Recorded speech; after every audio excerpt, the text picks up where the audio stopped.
ముఖ్యమంత్రి గారు ఆ వేటు న్యూస్ సమ్మిట్ లో చాలా బ్యూటిఫుల్ కమెంట్ చేసిండు. చాలా beautiful undemocratic and completely authoritarian comment చేసిండు. బహుశా ఆయనకి ఈ పదాలకు అర్థం కూడా తెలియదు, నాకు తెలియదు. అథారిటేరియన్ అంటే రాజరికం, ఏదైతే రాజులు దొరలు ఉంటారో వాళ్ళది ఏదైతే స్వభావం ఉంటుందో ఆ స్వభావంతో పెద్ద పెద్ద డైలాగులు మాట్లాడారు. ఆ డైలాగులు విన్న దాని తర్వాత as constitutional upholders, as constitutional values believers, as the people who follow the law of this country, who follow the law of this land, మేము డెఫినెట్ గా మనం ఈ ప్రభుత్వాన్ని లీడ్ చేస్తున్న ఈ ముఖ్యమంత్రికి ఒక ఇంపార్టెంట్ రెస్పాన్స్ ఇవ్వాలనే ఇంటెన్షన్ తోటి ఈరోజు మేము ఇక్కడికి గ్యాదర్ అయ్యి ఏదో ఏంటి జస్ట్ కమెంట్స్ చేయడమే కాదు, వాస్తవానికి ఫ్యాక్ట్స్ ఏమున్నాయి, వాళ్ళు కొన్ని అంశాలను లేవనెత్తిండ్రు. ఏంటిది, మూసీ నది మీద ఉన్న వాళ్ళందరూ ఎంక్రోచర్స్, వాళ్ళు మూసీ నదిని డిస్ట్రాయ్ చేస్తామంటే మేము ఎట్లా ఊకుంటాం, మేము ఇల్లులు కూలగొడతాం వాళ్ళది అని కమెంట్ చేసిండు. మళ్ళీ వాళ్ళు వెళ్ళిపోవాలి, ఎంత జల్ది అయితే అంత జల్ది వెళ్ళిపోవాలి. ఒక ఎగ్జాంపుల్ తీసుకున్నాడు. చరిత్రలో అంట మస్తు వార్లు జరుగుతాయంట. ఆ వార్లలో ఏం జరుగుతుంది అంటే బేసికలీ ఎప్పుడైనా యుద్ధం చేసేటప్పుడు బాంబు వేసినప్పుడు కింద సోల్జర్ ఉన్నాడా లేకపోతే సామాన్య ప్రజలు ఉన్నారా చూసుకోరంట. యుద్ధం జరిగేటప్పుడు ఈయన ఏ యుద్ధం చదివిండో తెలియదు, కానీ మేము హిస్టరీ చదువుకున్నాము.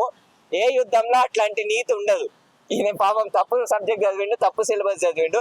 ఎప్పుడైనా యుద్ధం జరిగినప్పుడు దానికి కొన్ని ప్రిన్సిపల్స్ ఉంటాయి. మీరు ఇప్పుడు చూస్తారు, యుక్రెయిన్ లో వేరే చోట్లలో వార్ జరిగినప్పుడు సివిలియన్స్ ని డ్యామేజ్ చేయొద్దని కొన్ని నోటిఫికేషన్స్ ఇస్తారు. ఇరాన్ మీద వార్ జరిగినా కానీ, సౌదీ అరేబియా వార్ జరిగినా కానీ ముందే చెప్తారు, అరే మేము ఇక్కడ బాంబు వేస్తున్నాం, ఎవాక్యువేట్ చేయండి అని. ఇట్లుంటాయి. ఈయన ఏ పుస్తకాలు చదువుతున్నా ఏం మాట్లాడుతున్నా ఆయనకు తెలుసో తెలియదు, కానీ వారికి ఒక సిద్ధాంతం ఉంటుంది, వారికి కొన్ని వాల్యూస్ ఉంటాయి. ఆ ఎగ్జాంపుల్ ని పేద ప్రజల ఇల్లుల మీద పెట్టడం కంప్లీట్లీ అథారిటేరియన్, కంప్లీట్లీ అన్లాఫుల్. ఇదే మాట మీ ముందు పెడుతూ కొన్ని ఇంపార్టెంట్ అంశాలు ఉన్నాయి దీనికి సంబంధించి. ఏంటంటే మూసీ నదిలో రివర్ ఫ్రంట్ కట్టడం చాలా అవసరమైన విషయము. మూసీ నదిలో రివర్ ఫ్రంట్ కడితే మన దేశ భవిష్యత్తు మారిపోతుంది, మన రాష్ట్ర భవిష్యత్తు మారిపోతుంది, మన రాష్ట్రం రైజ్ అవుతుందని మన ప్రభుత్వం కొన్ని డైలాగులు కొడుతుంది. కాబట్టి అసలు ఈ మూసీ నదికి సంబంధించి Musi river front development corporation limited అని ఒక సపరేట్ గవర్నమెంట్ లెడ్ కార్పొరేషన్, అది ప్రభుత్వమే నిర్మించిన ఒక స్పెషల్ వెహికల్. అది వాళ్ళు తయారు చేసిన ఒక పీపీటీలో ఉన్న అంశాలనే మేము అనలైజ్ చేసి ఒక పేపర్ ని తయారు చేసాం. ఇది మీ అందరికి, జర్నలిస్ట్ ఫ్రెండ్స్ అందరికి మేము ఇది షేర్ చేస్తాం. దీంట్లో మీకు ఇది ఏదైతే కనిపిస్తుందో, this is what the government is planning to do. అంటే ప్రభుత్వము మేము ఇన్ని రోజుల నుంచి మీకు ఒక పేపర్ చూపించాలి. యాక్చువల్లీ మీకు ఈ బండిల్ కనిపిస్తుందా, మీకు ఈ పేపర్ కనిపిస్తున్నాయా, ఇవన్నీ మూసీ నదికి సంబంధించి, మూసీ నది మీద జరిగే రివర్ ఫ్రంట్ కి సంబంధించి తెలంగాణ వ్యాప్తంగా ప్రజలు సబ్మిట్ చేసిన ఆర్టీఐలు. అంటే ప్రజలు అడిగిన ప్రశ్నలు, మాకు కొంత ఇన్ఫర్మేషన్ కావాలి, మీరు రివర్ ఫ్రంట్ చేస్తారు సరే చేసుకోర్రి, కానీ మాకు కొన్ని ప్రశ్నలకి జవాబులు చెప్పండి అని ఒక ఆర్టీఐ యాక్ట్ కింద వీళ్ళు కొన్ని ప్రశ్నలను అడిగారు. మేము వాటిని అన్నిటిని కొలేట్ చేసి ఒక డాక్యుమెంట్ ని తయారు చేసినాం. చూడుర్రి ఎన్ని ఆర్టీఐలు ఉన్నాయి. నిజానికి చెప్పాలంటే ఒక ఆర్టీఐ ఫైల్ చేసినప్పుడు 30 to 45 days మధ్యలో ప్రభుత్వం రెస్పాన్స్ ఇవ్వాలి. ఏదైతే కన్సర్న్ అథారిటీ ఉందో దానికి సంబంధించిన రెస్పాన్స్ ఇవ్వాలి. ఇప్పటికి ఇన్ని ఆర్టీఐలు ఫైల్ చేసి దగ్గర 50 రోజులు అవుతుంది, కానీ ఒక్క ఆర్టీఐకి కూడా రిప్లై ఇవ్వలేదు. ఎంఆర్డీసీలు మరియు మన తెలంగాణ ప్రభుత్వము ప్రజాపాలన ఇవన్నీ మాటలు మాట్లాడుతుంది కదా, మరి అటువంటప్పుడు ప్రజలేసే ప్రశ్నకి ప్రజలు చట్టానికి లోబడి చట్టం లోపలున్న ఆర్టీఐ యాక్ట్ ని యూటిలైజ్ చేసుకొని డబ్బులు కట్టి 10 రూపాయలు డబ్బులు కట్టి, ఇన్ని ఆర్టీఐలు అంటే ఎంత డబ్బులు కట్టుంటారు వాళ్ళు, 3,000 దాకా కట్టుంటారు వాళ్ళు. ఇన్ని ఆర్టీఐలకి డబ్బులు కట్టి ప్రభుత్వానికి ప్రశ్నలు అడిగినప్పుడు, ఇన్ఫర్మేషన్ ఇవ్వమని అడిగినప్పుడు సమాచార హక్కుకి సంబంధించి ఎందుకు ఈ ఆర్టీఐలకి ప్రశ్నలకి జవాబు ఇవ్వలేదు ఎంఆర్డీసీఎల్? భయపడుతుందా? ఎంఆర్డీసీఎల్ ఏమైనా సీక్రెట్ స్కామ్ చేస్తుందా ఆఫీస్ లోపల? మరి సమాచారం బయట పెట్టాలి కదా. వీళ్ళు అడిగిన అంశాలు ఏంది? ఇప్పుడు ఒక సిటిజన్ అడిగిండు, ఆయన అడిగిన ప్రశ్నలు ఎందుకు కూడా చెప్పాలని అనుకుంటున్నా. ఎందుకంటే MRDCL is acting like a scam office లెక్క పనిచేస్తుంది. ఇక్కడ ఈ సిటిజన్ ఏం అడిగిండు, ఎగ్జిస్టింగ్ సీవేజ్ సిస్టమ్ కండిషన్స్ ఏందో మాకు రిపోర్ట్ ఇవ్వరు. అంటే ఇప్పుడు మురికి నీళ్ళకి సంబంధించి మూసీ నది మీద మీరు ఏమైతే యాక్షన్స్ తీసుకున్నారో వాటికి సంబంధించి రిపోర్ట్ అందజేయండి అని అన్నాడు. 2 పాయింట్లు ఏముంది, సీవేజ్ ట్రీట్మెంట్ ప్లాంట్లు, ఇప్పటి వరకు సీవేజ్ ట్రీట్మెంట్ ప్లాంట్లు ఎన్ని ఉన్నాయో దానికి సంబంధించిన రిపోర్ట్లు ఇవ్వమన్నాడు. Entry points of sewage into Musi river, ఏడేడికెళ్ళి సీవేజ్ నీళ్లు అంటే మురికి నీళ్ళు ఏడేడికెళ్ళి మూసీ నదిలో కలుస్తుంది, దానికి సంబంధించిన డీటెయిల్స్ ఇవ్వమన్నాడు. సో అంటే బేసిక్ క్వశ్చన్స్ అడగడం. ఏదైతే MRTCL ఇప్పుడు అధికారంలో ఉండి ఏవైతే యాక్షన్స్ తీసుకుంటుందో దానికి సంబంధించిన సమాచారం అడగడం కూడా తప్పైపోయింది. ఇదొక క్వశ్చన్. మీరు నెక్స్ట్ పేపర్ చూస్తే time line of the events 2024లో ప్రజలు ఇల్లు కూల్చేసిర్రు, 2026లో ఉన్నాం మనం, 2026 మేలు ఉన్నాం మనము.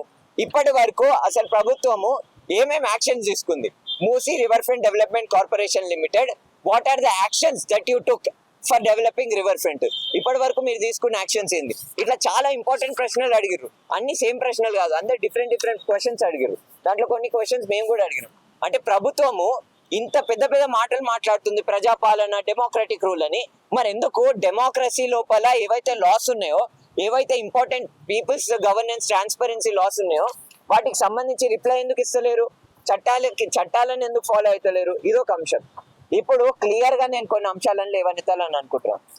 ఈ రోజు రుచిత్ కానీ, ప్రత్యూష కానీ, సురేష్ అన్న కానీ, మేమందరం యువత, మిగతా వాళ్ళం ఎవరైతే యువత ఉన్నామో మేమందరం ఈ రోజు గన్ పార్క్ ముందు నిల్చొని ఈ నిరసన లాంటి ఒక ప్రెస్ కాన్ఫరెన్స్ ని చేయడానికి మేజర్ కారణాలు ఒక 4 ఉన్నాయి. వాటిని అన్నిటిని మీకు క్లియర్ కట్ గా ఎక్స్ప్లెయిన్ చేయాలని అనుకుంటున్నాను. రివర్ ఫ్రంట్ అని అన్నప్పుడు ఇక్కడ మీకు ఇమేజ్ లో కనిపిస్తుంది, ప్రభుత్వము విడుదల చేసిన ఇమేజ్. ఇది తప్ప మనకి ఏం ఇమేజ్ లో కనిపిస్తలేవు బయట. ఈ ఇమేజ్ లో వాళ్ళు ఏం చెప్తున్నారంటే 108 meters లో వాళ్ళు ఒక రివర్ ఫ్రంట్ ని కడతారు. 108 meters లో రివర్ ఫ్రంట్ అంటే, ఫర్ ఎగ్జాంపుల్ ఇది మూసీ నది అని అనుకుందాం. మూసీ నదికి 108 meters అంటే 2 sides కలిపి 108 meters లో వాళ్ళు ఒక మేజర్ సెక్షన్ లో మొత్తం కాంక్రిటైజ్ చేయబోతున్నారు. PCC అంటే ఏంటిది? పర్మనెంట్ కాంక్రీట్ అని అంటారు. దాని తర్వాత మీరు ఇంకా మిగతాది కాంక్రీట్ గ్రేడ్ ఉంటది, M30 అని. ఇవన్నీ ఏంటంటే టెక్నికల్ కాంపోనెంట్స్, అంటే ఏ విధంగా వాళ్ళు కట్టబోతున్నారు అనే అంశాలు.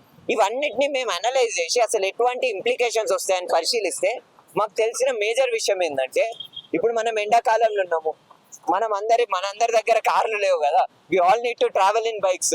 తెలంగాణలో ఉన్న మోర్ దెన్ 70-80% పీపుల్ దగ్గర యాక్సెస్ టు కార్స్ లేవు. వాళ్ళందరూ ఎండలో బైక్ల మీదనే ట్రావెల్ చేస్తారు. ఆ తెలంగాణ ప్రజలందరికీ తెలుస్తుంది క్లియర్ గా ఎండాకాలంలో ఎంత వేడి ఉందని. మీ అందరు ఫీల్ అవుతున్నారు కదా.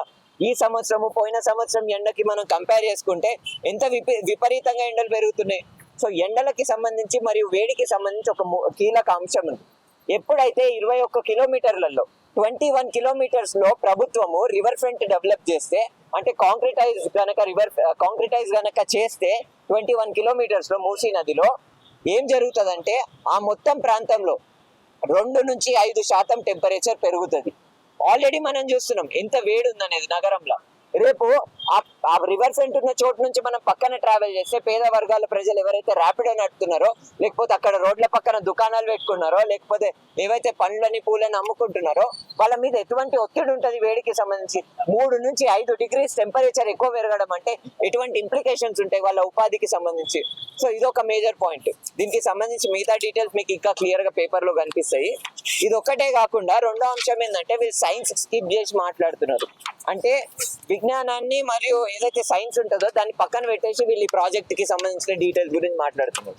ఎందుకు అని అంటే, ఒక నది అని అన్నప్పుడు నది పైన మూసీ నది ఉంది. ఇప్పుడు మూసీ నది పైన ఏదైతే ఫ్లో ఏరియా ఉందో, అప్పర్ ఫ్లో ఏరియా ఉందో, గ్రౌండ్ ఫ్లో ఏరియా ఉందో, ఆ గ్రౌండ్ ఫ్లోర్ ఏరియాలో ఏదైతే వాటర్ ఫ్లో అవుతుందో దానికంటే 50% ఎక్కువ, 50% ఏదైతే నీళ్లు ఉన్నాయో అవి అండర్ గ్రౌండ్ లో ఫ్లో అవుతాయి. అండర్ గ్రౌండ్ ఛానల్స్ అని అంటారు. అండర్ గ్రౌండ్ ఛానల్స్ ఉంటాయి, అవి మన నది కంటే ఎక్కువ మొత్తంలో నీళ్ళని క్యారీ చేస్తాయి. మూసీ నదికి పక్కన ఉన్న ల్యాండ్ మాస్ లో అట్లాంటి అండర్ గ్రౌండ్ పాసేజ్ ఛానల్స్ ఉంటాయి, న్యాచురల్ గా ఉంటాయి అవి. వీళ్ళ ప్లాన్ లో ఆ అండర్ గ్రౌండ్ ఛానల్స్ ని అసలు పట్టించుకోలేదు. ఈ ప్రశ్న ఎందుకు ముఖ్యం అని అంటే, ఫర్ ఎగ్జాంపుల్ చాదర్ ఘాట్ లో పక్కనే ఒక ఏరియాలో ఒక బోర్వెల్ ఉంది అనుకుందాము. ఆ బోర్వెల్ లో నీళ్లు పోవాలి కదా. సరే, ఆ బోర్వెల్ లో మురికి నీళ్లు ఉన్నాయి, మురికి నీళ్ళకి సంబంధించి మాట్లాడదాం కానీ ఆ బోర్వెల్ లో నీళ్లు ఉండాలి కదా. రేపు ఒక 30 సంవత్సరాల తర్వాత, 40 సంవత్సరాల తర్వాత వాటర్ క్రైసిస్ అయినా ఏదైనా వచ్చినప్పుడు, గ్రౌండ్ వాటర్ కి సంబంధించి ఎక్స్ట్రాక్షన్ చేస్తున్నప్పుడు, అక్కడ ఉన్న ప్రజలు యూటిలైజ్ చేస్తున్నప్పుడు నీళ్లు ఉండాలి కదా బోర్వెల్ లోపల. అసలు మూసీ నదికి ఇటువైపు అటువైపు కాంక్రీట్ వేసి పర్మనెంట్ గా దాన్ని సీజ్ చేసేస్తే గ్రౌండ్ వాటర్ రీఛార్జ్ ఎట్లా జరుగుతుంది? అసలు ఆ గ్రౌండ్ వాటర్ లోపల వెళ్లాల్సిన నీళ్ళు ఎట్లా వెళ్తాయి? ఇదొక ఇంపార్టెంట్ ప్రశ్న కాదా? ఇదొక సైంటిఫిక్ ప్రశ్న కాదా?